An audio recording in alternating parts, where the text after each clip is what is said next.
Salut à toutes et à tous et bienvenue pour cette sixième vidéo, cette sixième critique. Aujourd'hui on parle de Scandale de Jay Roach. C'est un film que j'attendais pas du tout. Enfin, je l'ai attendu il y a quelques semaines, quand j'ai vu qu'il y avait une avant-première dans mon cinéma. Et puis le nom de Charles Randolph m'a fait un petit effet parce que c'est le scénariste de The Big Short. Et donc il scénarise ce film Scandale. Donc pour moi c'est un gage de qualité parce que c'est des formes de cinéma assez particulières, où il propose un scénario, en tout cas une forme de tournage assez particulier. On va en parler parce que c'est pour moi quelque chose de très important et qui n'est pas forcément toujours vu au cinéma, et je vais en parler. C'est ce que j'avais pu voir par exemple avec Pentagon Papers de Spielberg, je vais en parler. C'est vraiment ce genre de film que j'adore. Alors, film de Jay Roach, 1h55, 22 janvier 2020 pour la sortie. Je vous propose quelques heures avant les premières séances nationales dans les salles obscures cette critique, donc j'ai vu ce film il y a maintenant une dizaine de jours. Alors, ce film, c'est le 13e de Jay Roach, il connaît un petit peu son morceau. Il avait fait 3 Austin Powers, il avait réalisé les 2 premiers de la trilogie Mon beau-père, vous savez, avec Robert De Niro, Ben Stiller, me semble-t-il, je me trompe peut-être. J'ai vu que le 3e, il a produit le 3e. Alors, Charlize Theron, qui produit le film, actrice qui joue le rôle de Megyn Kelly, le rôle de Gretchen Carlson qui est joué par Nicole Kidman, et le rôle de Kayla Pospisil est joué par Margot Robbie. On a aussi John Lithgow que j'avais adoré récemment dans la série Trial on Error, la saison 1. Et donc, bien sûr, d'autres rôles. On avait vu récemment dans Late Night avec Emma Thompson et Mindy Kaling. Formidable ce film, je vous le conseille. C'est un gros coup de cœur de ma part pour l'année 2019. On a aussi Kate McKinnon, Jess Carr, le rôle de Jess Carr, et Malcolm McDowell, moi que j'avais adoré dans Mentalist. Pour ceux qui l'ont vu, dans le rôle du propriétaire de la Fox, Rupert Murdoch, vraiment le boss. Ce film-là, je l'ai adoré, vraiment je l'ai adoré. Alors ça raconte quoi? C'est tout simplement la Fox News, cette grande chaîne, parce que c'est inspiré de faits réels, et Roger Ailes a des accusations importantes qui vont peu à peu s'effriter. Des accusations d'harcèlement sexuel en fait, contre des animatrices, contre des personnes, des journalistes de la chaîne. Et effectivement, dans ce milieu très sexiste et masculinisé vraiment profondément dans ce journalisme de la Fox News, c'est effectivement leur voix qu'elle veut faire entendre. C'est une histoire vraie, comme je vous le disais. Pour moi, c'est un film vraiment, vraiment particulier parce que pour moi, ce film est super.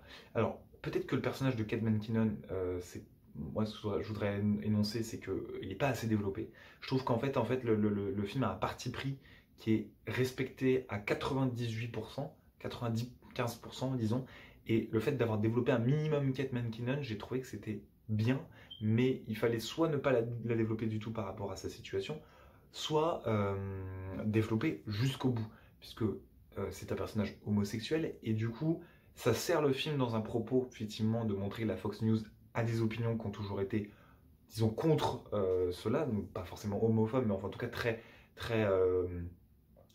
conservateur, tout simplement. Fox News, c'est connu pour ça, connu pour aider, disons, Donald Trump à l'époque, hein, évidemment. Je parle de l'époque, hein, effectivement, parce que ça raconte une histoire de 2016. C'est un film qui est important parce que, en fait, on a un montage extrêmement dynamique, comme je vous le disais, parce que c'est la définition de Charles Randolph, c'est-à-dire qu'il a un montage qui est très dynamique, ce qui fait qu'il raconte les faits. Et ce qui fait qu'en fait, tout simplement, c'est une sorte, je vais prendre les grandes guillemets, c'est une sorte de conte, dans la structure de conte. C'est-à-dire qu'on a des adjuvants et des opposants qui vont venir aider. On ne va pas développer leurs personnages dans un film on aurait pu développer, leur famille, comment ils vont évoluer.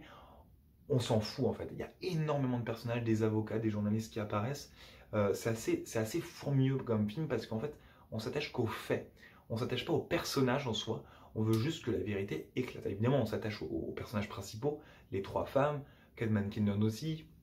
Et c'est vrai que c'est intéressant parce qu'en fait, il n'y a aucun développement de personnage. On nous présente ces femmes qui sont journalistes, qui veulent faire entendre leur voix dans une histoire qui est quand même extrêmement importante et extrêmement qui a beaucoup marqué.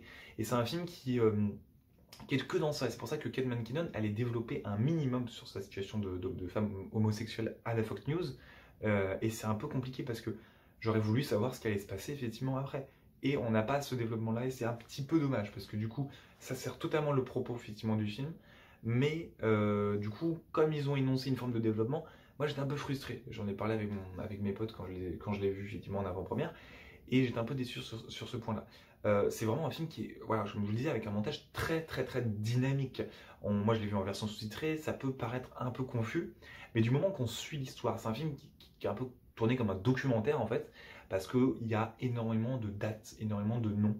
Alors pour suivre, c'est pas forcément facile, mais d'un autre côté, on ne s'attache pas à ces détails. On suit l'histoire, on nous présente des personnes, on nous dit, voilà, ça c'est une personne qui est plutôt de ce camp-là, ça c'est une personne plutôt de l'autre camp. Il y a vraiment, voilà, ça sert effectivement, on veut un but, on essaie de l'atteindre, il y a des opposants, il y a des adjuvants, on voit les péripéties, on voit l'élément de résolution. C'est un conte. Alors un conte avec ses aspects positifs et ses aspects négatifs, mais on nous raconte cette histoire. Pentagon Papers faisait la même chose, The Big Short aussi, enfin là du coup Pentagon Papers, si je parle de ce film-là, parce que je l'ai plus en tête que The Big Short, c'était un montage, en fait, on s'attachait un peu plus aux personnages, notamment celui de Meryl Streep, sa fille Alison Bry, un petit peu Tom Hanks, quoique. Mais c'était un film qui nous montrait, voilà, on a ça, on nous raconte ça, il n'y a pas d'attachement au personnage, mais en fait, c'est vraiment, on est d'autant plus dans ça. Le cadrage est formidable, parce qu'on a des gros plans qui fait qu'on voit l'intensité de la situation. Généralement, le gros plan, c'est pour montrer les émotions des personnages. Alors oui, mais ces émotions du personnage ne vont pas servir à développer une sorte de portrait mental, de portrait caractériel du personnage, mais c'est plutôt pour montrer quelque chose de très différent. C'est-à-dire que moi, je l'ai vu comme ça, hein. C'est que pour moi, ces gros plans-là, c'était pour montrer l'intensité de ce qui se passait, montrer que tous ces personnages-là ont une importance, que ces situations-là servent le récit, servent le but de ce film, ce qu'on veut savoir, la fin de la situation, est-ce que les accusations vont arriver à leur terme, etc. Enfin, tout ce que vous allez pouvoir voir. Et c'est intéressant parce qu'il y a vraiment plein d'acteurs, d'actrices, de personnages qui viennent comme ça se coller à cette intrigue. Et c'est vraiment très intéressant.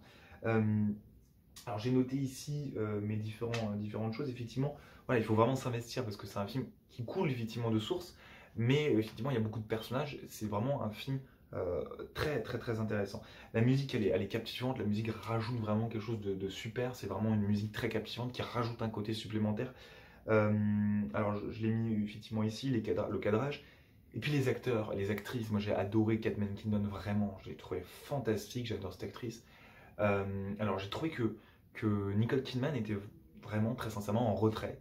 Margot Robbie pour moi elle est fantastique, enfin, on voit quand même que c'est quand même Margot Robbie qui est, on peut le dire aujourd'hui, une des plus grandes actrices. On a Saoirse Ronan aussi, mais c'est vraiment des très grandes actrices qu'on a effectivement. Margot Robbie c'est Once Upon a Time in Hollywood, ce film là, on la voit bientôt dans Bird of Prey. Saoirse Ronan on l'a vu dans Lady Bird, on l'a vu dans Mary Stuart en début d'année 2020. 2019, là on l'a vu dans Les Filles du Dr March. Je veux dire, c'est vraiment des femmes qui incarnent, et Margot Robbie est fantastique, je veux dire, elle est incroyable. J'ai adoré Charlize Theron. Le jeu de Charlize Theron est formidable, on voit qu'elle a investi d'autant plus parce qu'elle est productrice de ce film. Et c'est vraiment un film, je ne vois pas d'aspect négatif parce que la durée, elle est très bonne. Il y a un parti pris qui est de raconter l'histoire, on ne s'attache pas à ces personnages, on veut juste raconter une histoire, passer un message par la même occasion, mais surtout raconter une histoire qui a marqué les États-Unis. On est plongé aussi dans ce monde de la télévision parce que c'est une plongée dans ce côté, enfin, ce milieu très masculinisé, très sexiste par conséquent, pas forcément, mais pour certaines raisons, effectivement, c'est le cas. C'est un film vraiment qui aussi nous amène dans le milieu de la télévision et on en a besoin de montrer. Il y a une présentation de la chaîne pour nous montrer, et c'est ça qui est intéressant, c'est que chaque élément va être très techniquement intéressant à voir, très cinématographiquement très intéressant à voir, et ça sert quelque chose, ça montre en fait l'intensité, l'importance de la situation. Montrer que Fox News, on nous le montre, c'est extrêmement important, c'est un média qui investit beaucoup d'argent et surtout qui a une influence sur le pays en entier, que ce soit sur le plan financier, mais aussi sur le plan des gens en général, des populations. Donc c'est un film très important pour ça. Et moi j'ai adoré Malcolm McDowell, qu'on voit pas beaucoup, mais qui est formidable à la fin du film. Et vraiment le casting est super. Effectivement, le John Lithgow il joue extrêmement bien. De toute façon, c'est un excellent acteur. Et puis, enfin, je veux dire, c'est vraiment un très très bon film que je vous encourage à aller voir. C'est féministe, oui, mais ça sert surtout un très très bon film qui raconte une histoire avant tout. Et ça, c'est bien. Et moi, je vous laisse sur ça parce que c'est que du positif d'aller voir ce film-là. C'est aussi nécessaire d'aller voir ce film-là. Il y a des scènes qui sont très importantes et je vous encourage vraiment très sincèrement à voir ce film-là parce que il y a des scènes qui sont extrêmement, par ce cadrage aussi, par de l'intensité des acteurs, des actrices, oui, par le cadrage, par la musique, toute cette accumulation d'éléments fait que on est d'autant plus attaché à quelquefois des scènes qui sont extrêmement palpables, qui sont extrêmement dans la tension. J'en ai une notamment qui me vient à l'esprit dans le bureau de Roger Ailes, qui est joué par John Lithgow, effectivement, on peut le dire le méchant. Il y a des scènes qui sont vraiment très particulières, où on a une sorte, ouais, un côté très très très... Là, il y a une pression, donc c'est intéressant, ça joue sur plein de choses, il y a beaucoup d'humour aussi, mais c'est vraiment le dynamisme du film qui nous fait que on n'est pas laissé sur le côté. C'est toujours dynamique, ça fait toujours avancer, ce qui fait que, et c'est ça l'avantage d'un film pour moi, le film, quand on le voit, quand on voit un film pour moi, un bon film, c'est un des paramètres, il y en a des dizaines et des dizaines, mais un bon film, en ce moment pour moi, c'est un film surtout qui ne nous laisse pas de côté. Quand un film nous laisse de côté, on pense à quitter la salle. Et il ne faut même pas penser à quitter la salle, parce que quand on commence à penser quand on commence à penser à quitter la salle, ça veut dire qu'effectivement, on n'a plus envie de voir ce film-là. Et donc, on est retiré du film. Là, il nous rattrape à chaque fois. Je vous encourage à aller voir ce film. Je vous laisse commenter la vidéo, aimer, partager. Rendez-vous sur Twitter. Je vous embrasse. Salut.